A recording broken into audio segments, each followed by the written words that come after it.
7월 22일 금요일 삶의 기적을 일으키는 30분 예배를 시작하도록 하겠습니다. 하나님께서 오늘 우리에게 주신 말씀은 요한복음 1장 4절에서 5절 말씀입니다.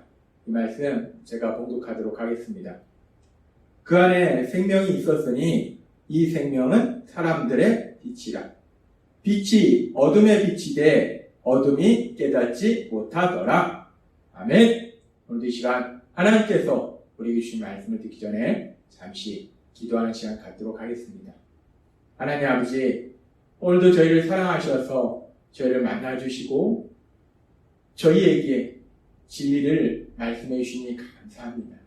저희가 믿는 예수님, 그 예수님이 어떤 분이신지 오늘도 요한복음의 말씀을 통해서 저에게 말씀하실 때 그 말씀을 통해서 우리가 우리를 사랑하신 하나님, 우리를 사랑하신 하나님이신 예수님, 그 예수님이 어떤 분이신지 알고 그 예수님을 믿음으로 인해서 그 예수님께서 주시는 복들을 마음껏 누리는 저희 모두가 될 수 있도록 은혜 베풀어 주옵소서.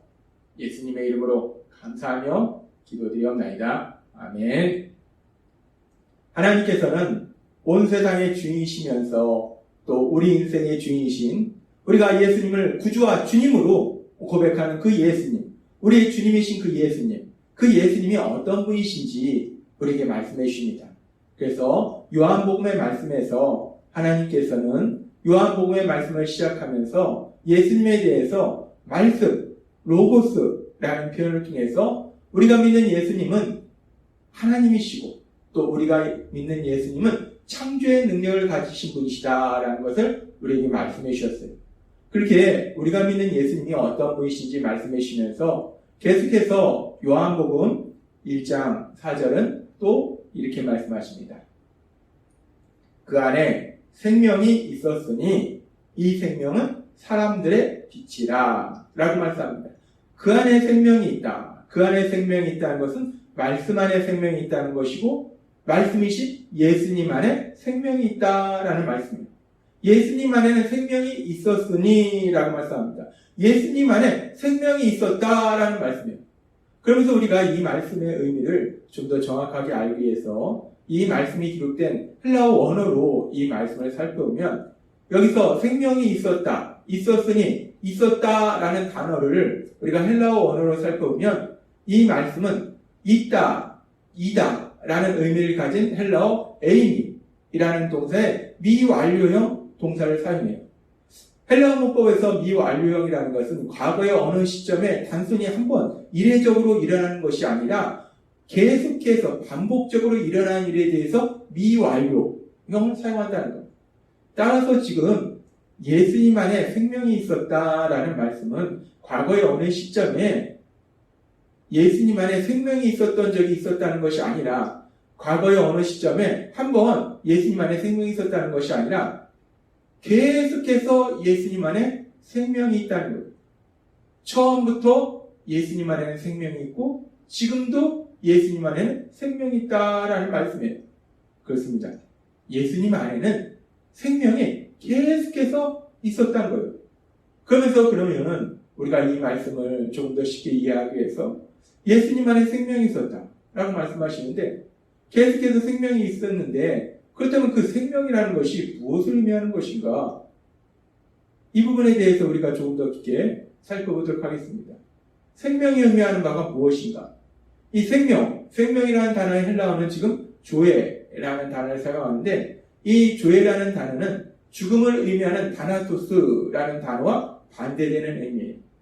따라서 지금 여기서 말씀하는 생명은 죽음과 반대되는 육체의 생명을 의미한다라고 볼 수 있어요. 예수님 안에는 육체의 생명이 있다. 육체의 생명을 줄 수 있는 능력이 있다. 그런 말씀이에요. 그리고 사실 우리가 알다시피 앞에서 우리에게 살펴봤듯이 요한복음 1장 2절과 3절의 말씀은 이렇게 말씀합니다. 그가 태초에 하나님과 함께 계셨고 만물이 그로 말미암아 지은 바 되었으니 지은 것이 하나도 그가 없이는 된 것이 없느니라 라고 말씀합니다.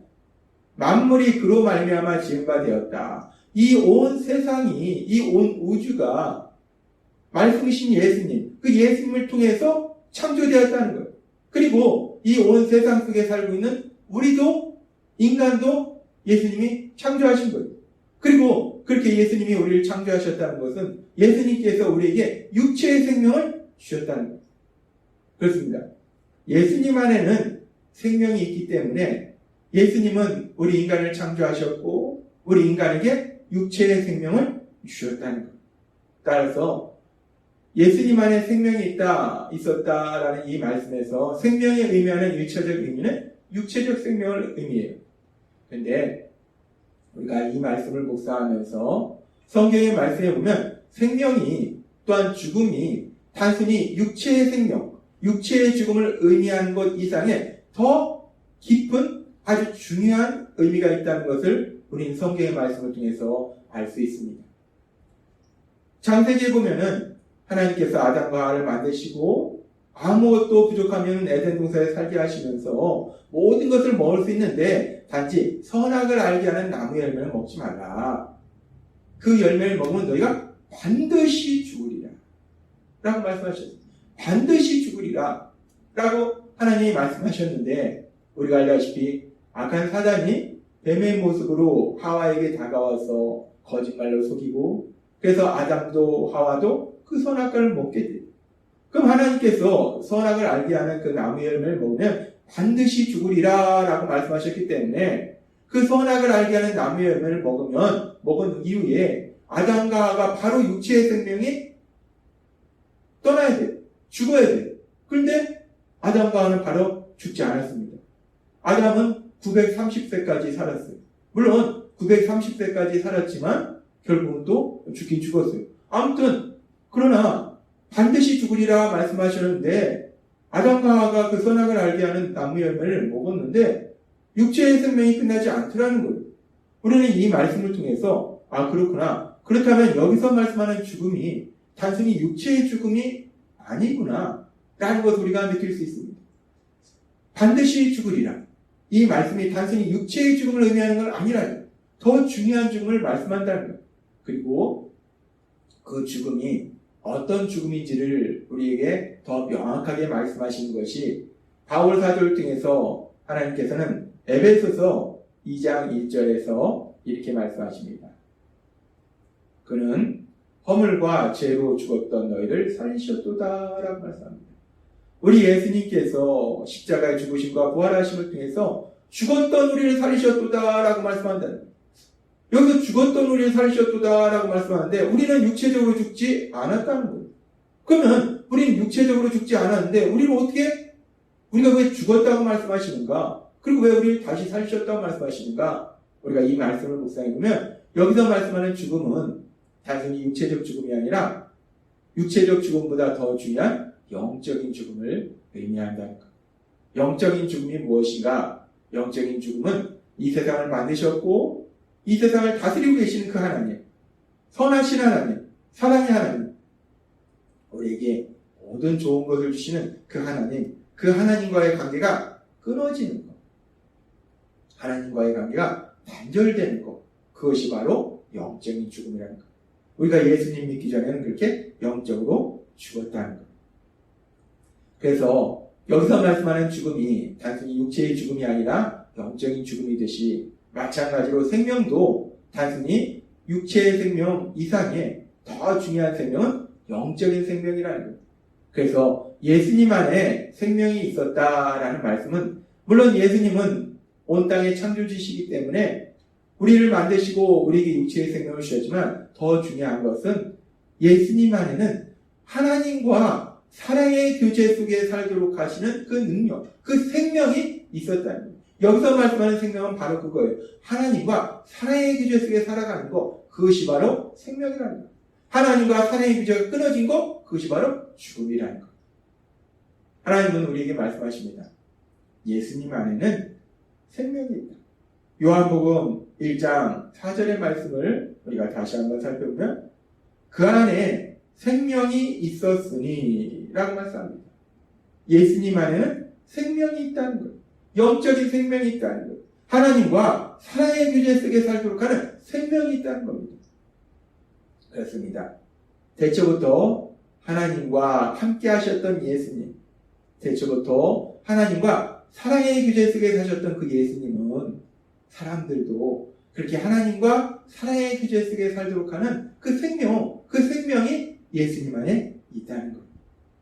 그래서 그 예수님 안에 있는 생명이 우리에게 나타날 때 어떻게 나타나는가?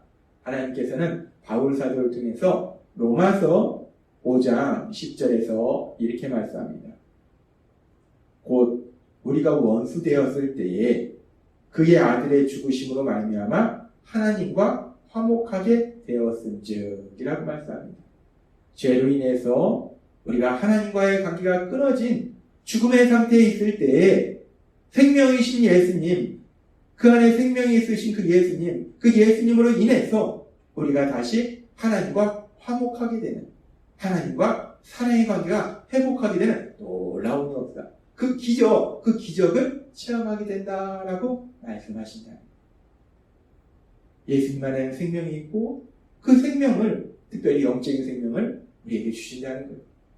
그래서 그렇게 우리에게 생명을 주시는 예수님, 그 예수님이 2000년 전 이 땅에 오셨을 때, 우리가 똑같은 인간의 몸으로 이 땅에 오셨을 때 그 예수님께서는 친히 이렇게 말씀하셨어요. 요한복음 10장 10절의 말씀.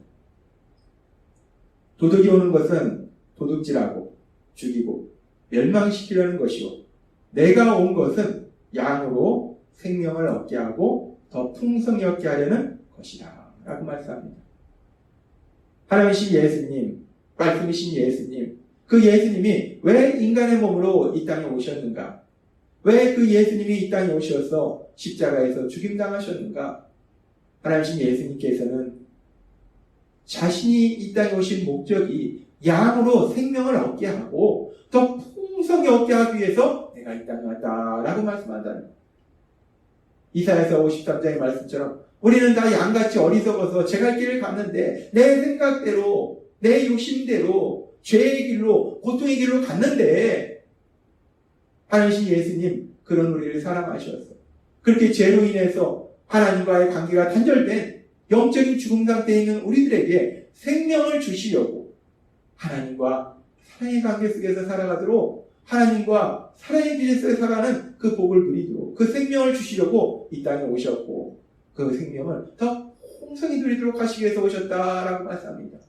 그렇게 하나님이신 예수님께서 우리에게 생명을 주셔서 우리가 하나님과 사랑의 규제 속에 살아가면서 하나님께서 주시는 그 모든 기쁨과 평안과 사랑과 그 모든 것을 풍성히 누리도록 하시기 위해서 이 땅에 오셨다라고 우리 예수님은 말씀하신다는 것.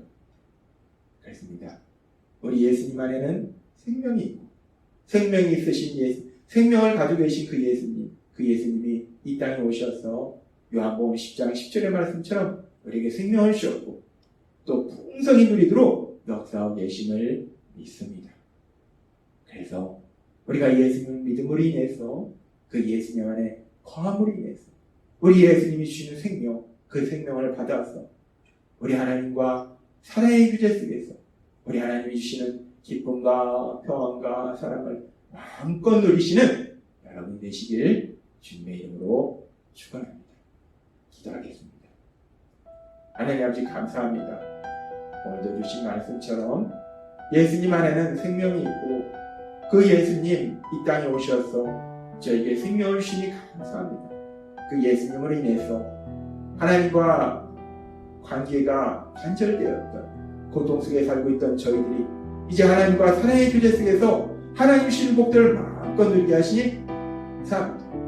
예수님의 이름으로 감사하며 기도드리옵나이다. 아멘. 이 시간도 하나님께서 우리에게 주신 말씀을 묵상하면서 조용히 기도하는 시간 갖도록 하겠습니다.